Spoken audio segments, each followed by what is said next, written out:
Selamat datang di channel Om Atas, Operasi Mau Tahu Sejarah.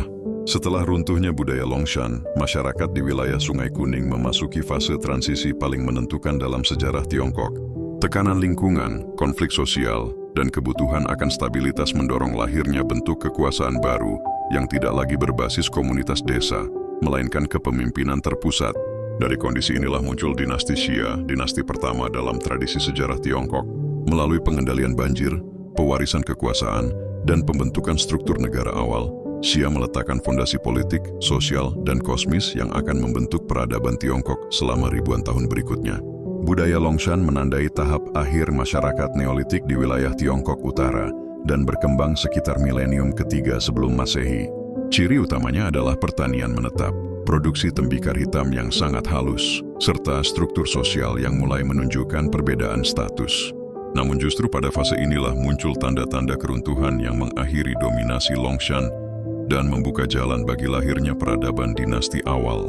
Runtuhnya budaya ini bukan peristiwa tunggal, melainkan proses panjang yang melibatkan faktor lingkungan, sosial, ekonomi, dan politik yang saling berkaitan. Salah satu penyebab utama kemunduran Longshan adalah perubahan iklim yang signifikan.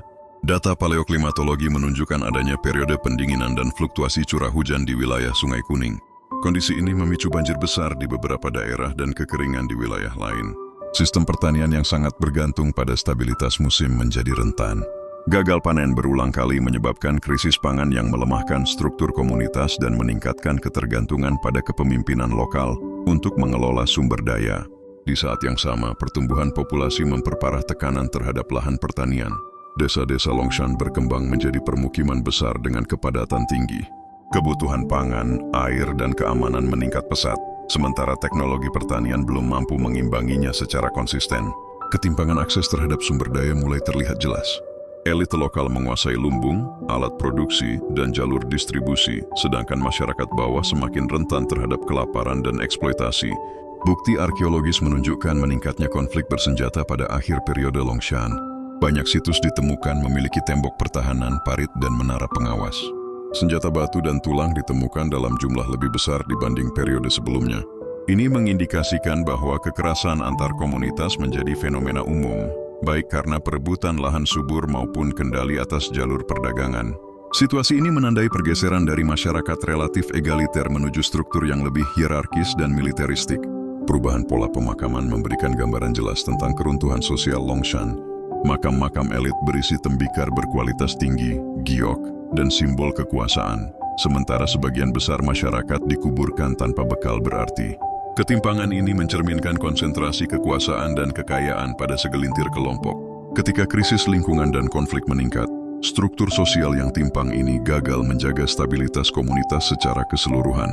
Keruntuhan Longshan bukan berarti kehancuran total, melainkan transformasi. Banyak unsur budaya Longshan, seperti teknik pertanian, organisasi tenaga kerja, dan tradisi ritual, tetap bertahan dan diadaptasi oleh masyarakat pasca Longshan. Namun sistem lama yang berbasis desa otonom tidak lagi mampu menjawab tantangan zaman.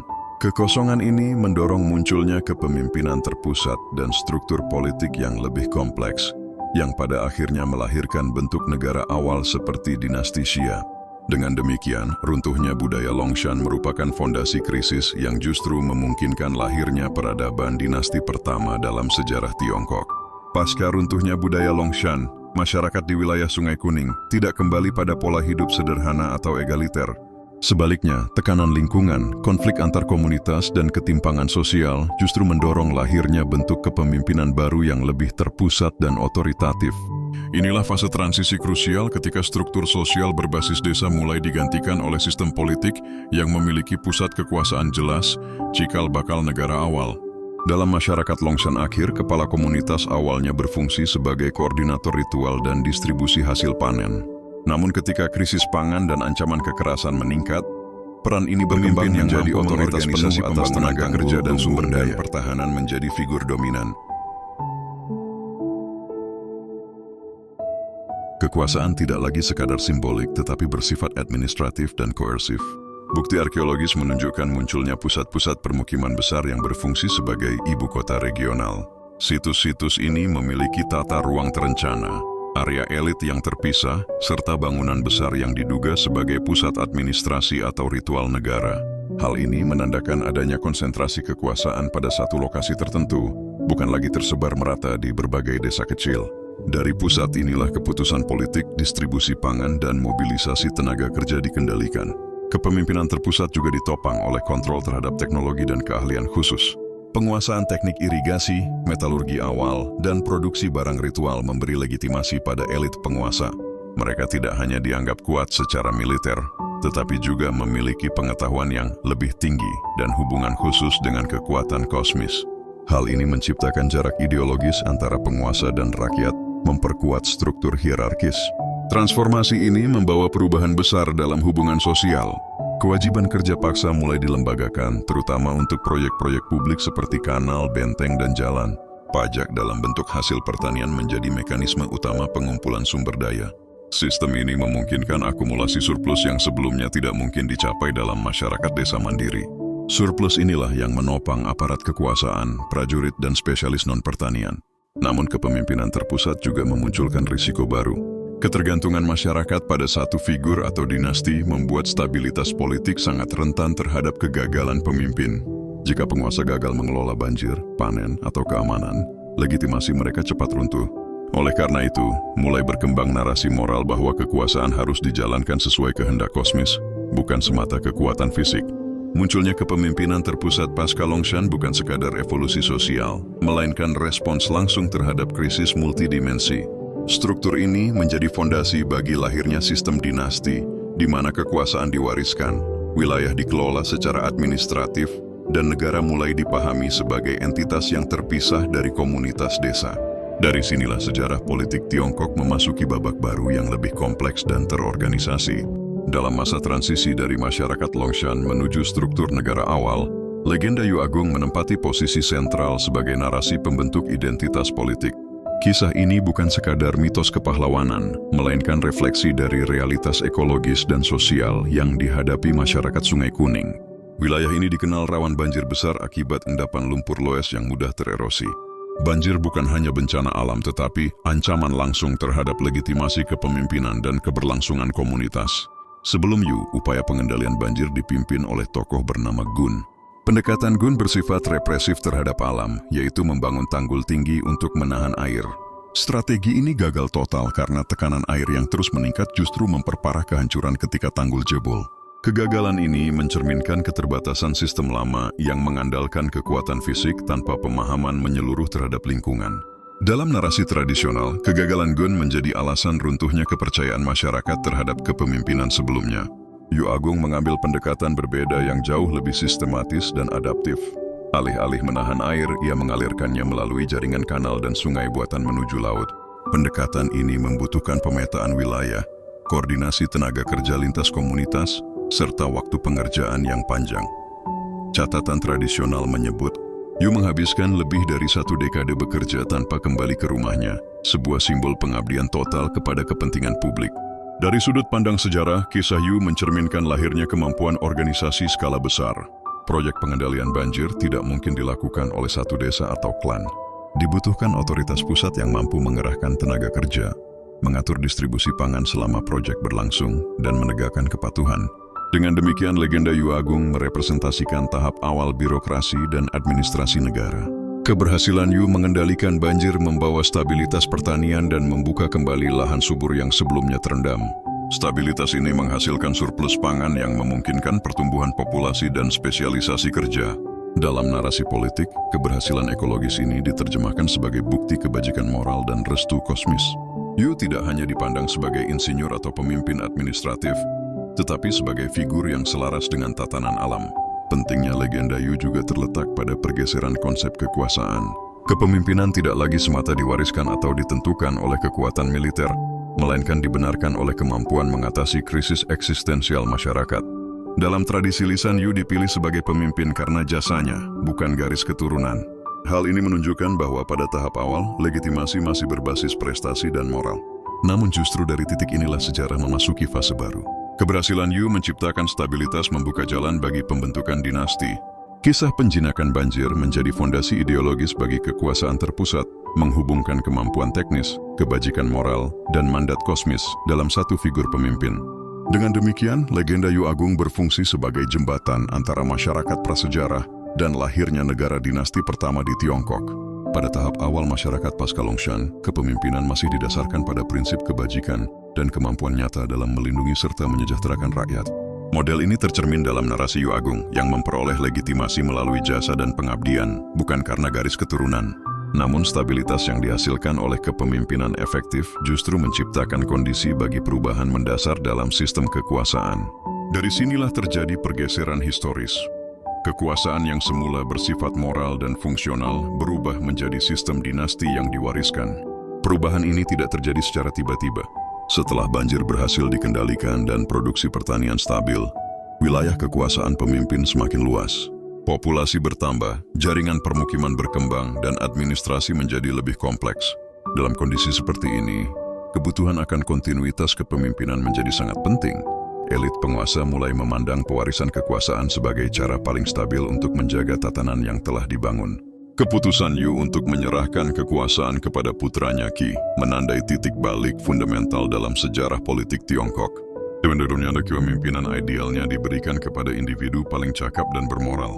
Dengan naiknya Qi, prinsip meritokrasi digantikan oleh legitimasi darah.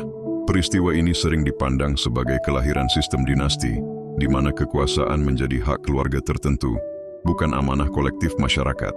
Pergeseran ini membawa konsekuensi struktural yang besar. Kekuasaan tidak lagi dipertanggungjawabkan secara langsung kepada komunitas, melainkan dilindungi oleh institusi dan simbol dinasti. Ritual leluhur, gelar kebangsawanan, dan mitos asal-usul ilahi mulai dikembangkan untuk mengukuhkan posisi keluarga penguasa. Dengan demikian, legitimasi kekuasaan diperkuat melalui tradisi dan kepercayaan, bukan hanya kinerja aktual. Di sisi lain, sistem dinasti memungkinkan pembangunan negara jangka panjang. Administrasi menjadi lebih stabil karena jabatan-jabatan penting diisi oleh kerabat atau loyalis keluarga penguasa. Hukum dan aturan mulai dikodifikasi, pajak dilembagakan, dan wilayah kekuasaan dikelola secara hierarkis. Negara tidak lagi bergantung pada karisma individu semata, tetapi pada struktur yang berkelanjutan. Namun sistem ini juga mengandung benih konflik. Pewarisan kekuasaan sering memicu perebutan takhta, terutama ketika pewaris tidak memiliki kapasitas memadai. Ketika penguasa gagal memenuhi tanggung jawab moralnya, masyarakat mulai mempertanyakan legitimasi dinasti tersebut.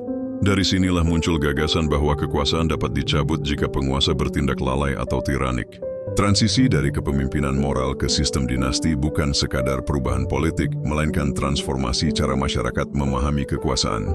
Kekuasaan kini dilihat sebagai institusi yang diwariskan, dijaga melalui ritual dan struktur, namun tetap bergantung pada kemampuan penguasa menjaga keseimbangan antara manusia, alam, dan tatanan kosmis.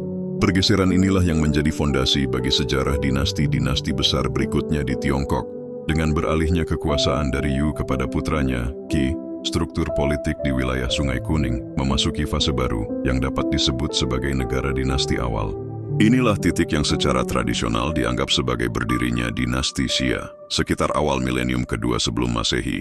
Meski lama diperdebatkan karena ketiadaan catatan tertulis sezaman, konsep dinasti Xia tidak lahir dari mitos kosong, melainkan mencerminkan perubahan nyata dalam organisasi sosial, politik, dan ekonomi masyarakat Tiongkok awal. Dinasti Xia dipahami sebagai sistem pemerintahan terpusat yang memiliki wilayah kekuasaan jelas, penguasa tunggal, serta struktur administratif yang berlapis. Raja Xia tidak lagi sekadar pemimpin ritual atau koordinator proyek, melainkan otoritas tertinggi yang mengendalikan militer, produksi, dan distribusi sumber daya. Kekuasaan ini ditegakkan melalui kombinasi kekuatan fisik, legitimasi moral, dan simbol-simbol kosmis yang menghubungkan raja dengan tatanan alam. Secara arkeologis, banyak sejarawan mengaitkan dinasti Xia dengan budaya Erlitou. Situs Erlitou menunjukkan ciri-ciri yang tidak ditemukan pada masyarakat Neolitik sebelumnya. Tata kota terencana, bangunan istana, jalan utama, serta pembagian ruang antara elite dan rakyat. Kehadiran bengkel perunggu, artefak ritual, dan benda mewah menandakan adanya kelas penguasa yang mengontrol produksi dan teknologi strategis. Semua ini selaras dengan gambaran negara awal dalam tradisi Xia. Berdirinya dinasti Xia juga ditopang oleh sistem ekonomi berbasis surplus pertanian. Dengan pengendalian banjir dan irigasi yang lebih stabil, hasil panen meningkat dan dapat disimpan dalam lumbung negara. Surplus ini memungkinkan pemeliharaan pasukan, pejabat, dan pengrajin penuh waktu. Negara tidak lagi bergantung pada produksi subsisten, tetapi mampu mengalokasikan sumber daya secara terencana untuk kepentingan politik dan militer. Dalam struktur sosial Shia, masyarakat terbagi tegas. Di puncak terdapat raja dan keluarga bangsawan, diikuti pejabat dan prajurit, kemudian pengrajin dan petani, serta lapisan terbawah berupa pekerja paksa atau budak. Stratifikasi ini bukan sekadar perbedaan ekonomi, tetapi dilegitimasi melalui ritual dan kepercayaan. Raja dipandang sebagai perantara antara manusia dan kekuatan kosmis, sehingga ketaatan pada negara dianggap sebagai kewajiban moral dan spiritual. Namun, dinasti Shia bukan sistem yang statis atau sepenuhnya stabil. Catatan tradisional menggambarkan beberapa raja Shia sebagai penguasa lalai dan tiranik. Ketika banjir kembali terjadi, panen gagal, atau pajak menjadi terlalu berat, kepercayaan terhadap dinasti mulai runtuh. Hal ini menunjukkan bahwa sejak awal kekuasaan dinasti tidak pernah mutlak. Legitimasi tetap bergantung pada kemampuan penguasa menjaga keseimbangan sosial dan alam. Dengan demikian, berdirinya dinasti Shia menandai lahirnya konsep negara dalam sejarah Tiongkok. Wilayah yang dikelola secara terpusat, kekuasaan yang diwariskan, dan legitimasi yang bersandar pada kinerja serta hubungan dengan tatanan kosmis. Pola ini menjadi cetak biru bagi dinasti-dinasti berikutnya dan membentuk arah sejarah Tiongkok selama ribuan tahun. Setelah dinasti Shia terbentuk sebagai entitas politik terpusat, tantangan berikutnya adalah bagaimana mengelola wilayah luas dengan populasi yang terus bertambah. Negara tidak dapat bertahan hanya dengan otoritas simbolik raja. Dibutuhkan sistem pemerintahan dan administrasi yang mampu menjalankan perintah, mengumpulkan sumber daya, serta menjaga stabilitas. Dari sinilah muncul struktur pemerintahan awal yang menjadi fondasi negara dinasti di Tiongkok. Di puncak struktur kekuasaan terdapat Raja Shia yang berfungsi sebagai pemimpin politik, militer, dan ritual.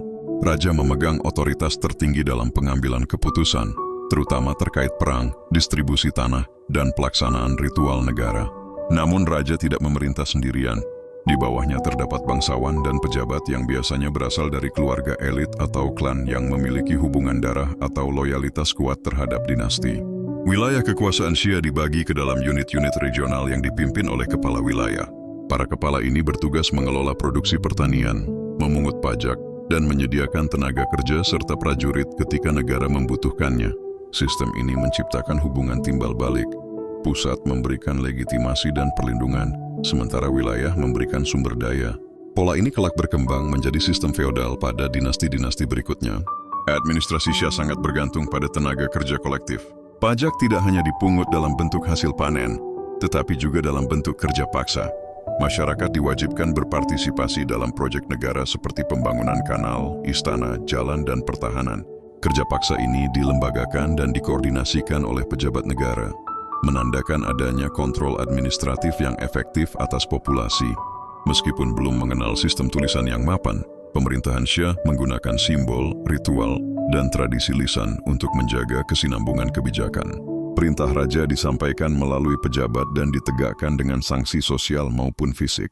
Hukum belum tertulis, tetapi norma dan adat negara memiliki kekuatan mengikat yang tinggi.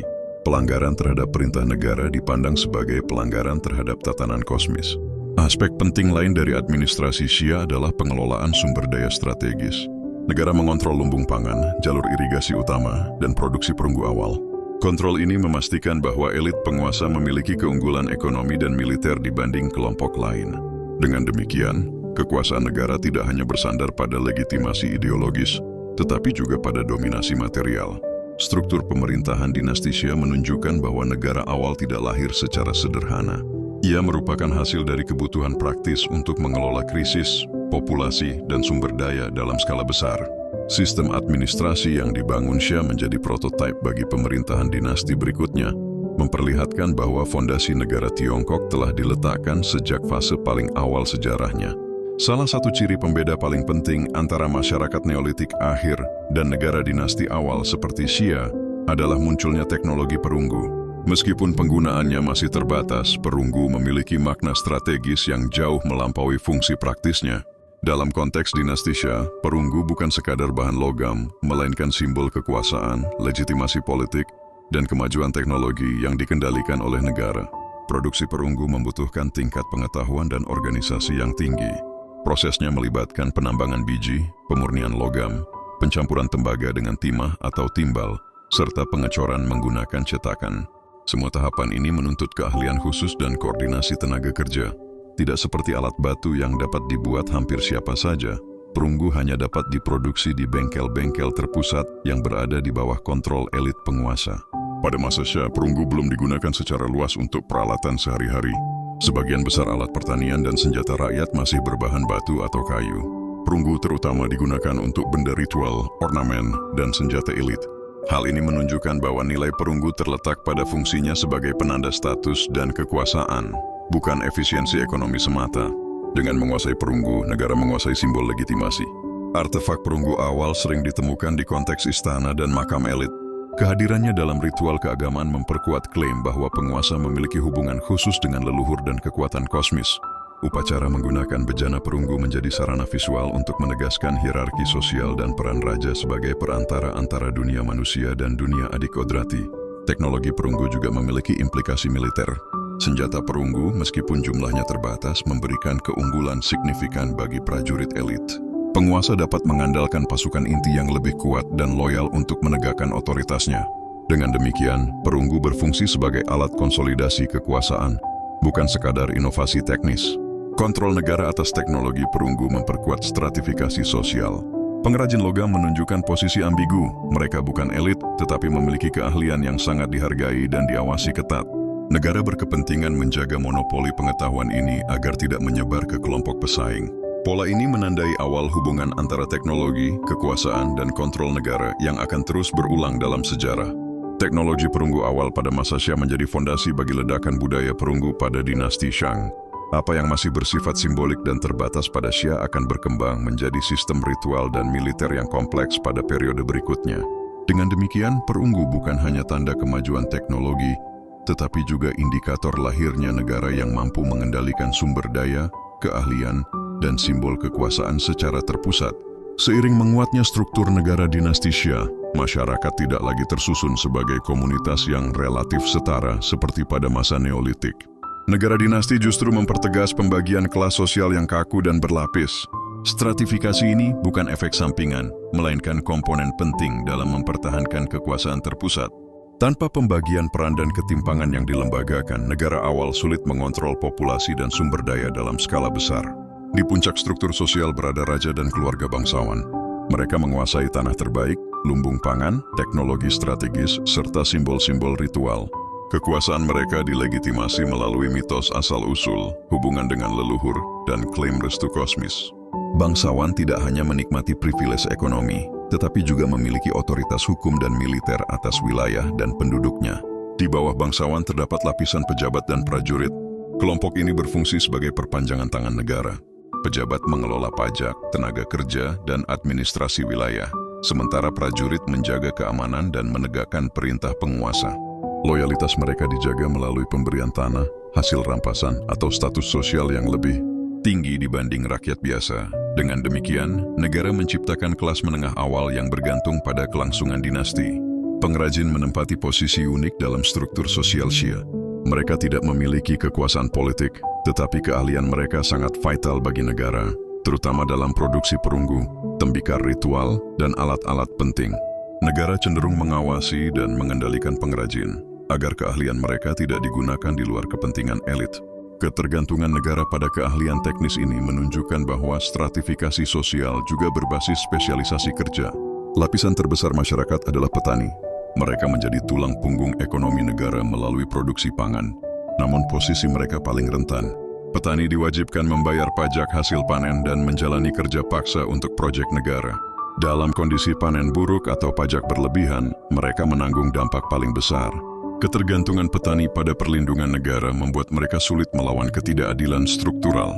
Di lapisan terbawah terdapat pekerja paksa dan budak, yang seringkali berasal tidak memiliki hak sosial dan digunakan untuk pekerjaan paling dalam konflik. Keberadaan mereka memperlihatkan bahwa kekerasan dan penaklukan merupakan bagian integral dari pembentukan negara awal. Stratifikasi sosial pada masa Shah membentuk pola ketimpangan yang akan terus diwariskan. Negara dinasti tidak bertujuan menghapus ketimpangan, tetapi mengelolanya agar stabil. Selama elit mampu menjamin keamanan, ritual, dan kelangsungan hidup dasar rakyat, struktur ini diterima sebagai tatanan alam. Namun ketika ketimpangan menjadi terlalu ekstrim, legitimasi negara mulai runtuh, membuka jalan bagi perubahan dinasti berikutnya. Dalam masyarakat dinasti Xia, kekuasaan tidak dipahami semata sebagai hasil dominasi militer atau warisan keluarga. Untuk menjaga stabilitas dalam jangka panjang, penguasa membutuhkan dasar legitimasi yang melampaui kekuatan fisik. Dari kebutuhan inilah muncul embrio konsep mandat langit, sebuah gagasan bahwa kekuasaan diberikan oleh tatanan kosmis dan dapat dicabut jika penguasa gagal menjalankan tanggung jawab moralnya. Pada masa Xia, konsep ini belum dirumuskan secara sistematis seperti pada dinasti Zhou, namun prinsip dasarnya sudah hadir. Raja dipandang sebagai penghubung antara manusia, leluhur, dan kekuatan alam. Keberhasilan panen, stabilitas iklim, dan ketertiban sosial dianggap sebagai tanda bahwa penguasa berada dalam kehendak kosmis. Sebaliknya, bencana alam, wabah, atau kekacauan sosial ditafsirkan sebagai peringatan atau hukuman atas kegagalan moral raja. Gagasan ini berfungsi ganda. Di satu sisi, ia memperkuat legitimasi penguasa ketika negara berada dalam kondisi stabil. Ritual besar, pengorbanan kepada leluhur, dan upacara negara menjadi sarana untuk menampilkan keharmonisan antara raja dan langit. Dengan demikian, ketaatan rakyat tidak hanya bersifat politis tetapi juga spiritual. Di sisi lain, konsep mandat langit juga membatasi kekuasaan penguasa. Kekuasaan tidak dianggap mutlak atau abadi. Jika raja bertindak sewenang-wenang, membebani rakyat secara berlebihan, atau gagal mengelola krisis, maka ia dianggap telah kehilangan mandat tersebut. Pemahaman ini menciptakan ruang ideologis bagi pergantian dinasti tanpa harus menghancurkan tatanan kosmis secara keseluruhan. Narasi tentang raja-raja Xia yang lalai dan akhirnya digantikan oleh kekuatan baru mencerminkan cara berpikir ini. Kejatuhan dinasti tidak dipahami sebagai kekacauan tanpa makna, melainkan sebagai koreksi alam terhadap penguasa yang gagal. Dengan demikian, perubahan politik diberi justifikasi moral dan kosmis. Konsep awal mandat langit juga membentuk hubungan unik antara penguasa dan rakyat. Rakyat bukan sekadar objek kekuasaan, tetapi indikator legitimasi. Penderitaan massal dipandang sebagai sinyal kegagalan pemerintahan. Meski rakyat tidak memiliki mekanisme politik formal untuk mengganti penguasa, penderitaan mereka menjadi dasar moral bagi munculnya kekuatan baru. Dengan munculnya gagasan mandat langit, kekuasaan dinasti di Tiongkok memperoleh karakter khas, kuat namun tidak absolut, diwariskan namun dapat dicabut.